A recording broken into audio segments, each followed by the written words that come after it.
Yo lo siento si parezco muy nervioso o si me voy. A ver. Creo que las personas que tienen una pasión en la vida tienen mucha suerte. La mayoría de las personas no sienten una pasión infinita por hacer algo con su vida. Incluso los que llegan a la edad universitaria en la que tienen que elegir y ya está, no deberían dudar, pero dudan. Muchos cambian de carrera constantemente. Otros se conforman y acaban la carrera por obligación. La mayoría se da cuenta de que la carrera no es lo que imaginaban. Pero existe un pequeño porcentaje de la población que tiene clara su pasión desde bien pequeños. Ellos se enfocan y luchan por su sueño. Luego tienen la suerte de que el camino para llegar a su sueño es como lo imaginaban. Admiro a esos jóvenes que se apasionan y tienen claro lo que quieren ser en el futuro. Luego hay otro porcentaje de jóvenes que viven una gran presión por ser alguien en la vida. Y yo me pregunto, ¿es necesario haber estudiado algo para ser alguien en la vida? Y por lo menos para mí no.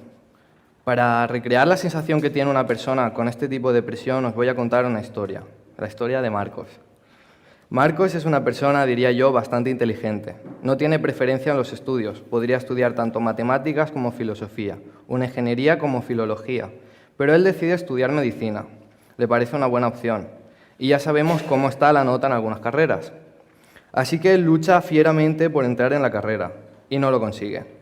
Antes de acabar el año escolar, decide repetir para que al año siguiente tener otra oportunidad, e intenta comunicárselo a sus padres. El problema de Marcos es que él observa otras carreras, otros estudios, se plantea trabajar de otra cosa y no puede. Se empecinó con ser médico y no le importaba perder un año de su vida. Pero aunque llega con fuerza al año siguiente, no lo consigue. Marcos llega un día en el que no quiere luchar con el día a día, sabe que tiene que conformarse con entrar a otra carrera.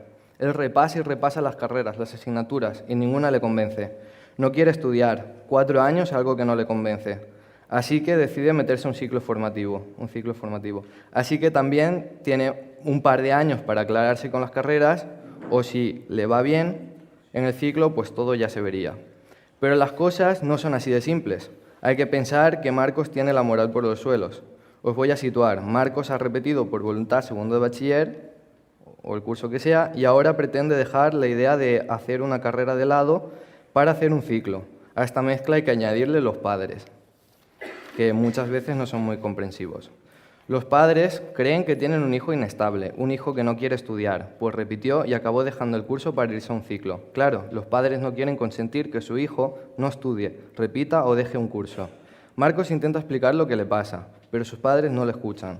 Los padres no hacen otra cosa que bajarle la autoestima más a Marcos. Lo llaman vago, le dicen que si no quiere estudiar que se vaya a trabajar, que ya es mayor de edad. Ellos lo miran como si fuera un virus en la casa, o sea, que se quiere aprovechar de ellos. A pesar de que Marcos no va a lograr, o por lo menos lo tiene muy difícil, sus expectativas, sus padres le dicen que no va a ser nadie en la vida. Bueno, pues esta es la situación de un chico, y hay muchas situaciones más, el cual sus padres no aceptan que él no esté estudiando una carrera universitaria. Les da igual la carrera, si le gusta o no a él. Lo importante es que estudie una carrera, la que sea. Bueno, yo vengo a contar esta historia porque os juro que admiro a las personas que tienen clara la pasión desde pequeños, que luchan por ella. Porque yo hoy no vengo a contar mi pasión. Quiero que la gente sienta lo que es vivir con la presión que vivimos algunos jóvenes por llegar a ser alguien. Y aún no hemos encontrado nuestro camino. Y dar apoyo a todas esas personas que no encuentran su pasión y no dejan de luchar, o las que deciden pararse a observar el paisaje y meditar, o las que deciden hacer algo distinto porque por más que te digan incoherencias o tus seres cercanos no te apoyen, os aconsejo que miréis al frente siempre, que estéis tranquilos. El tiempo pone a cada cosa en su sitio, y a veces la forma más fácil de encontrar algo es ponerse a buscar una cosa diferente.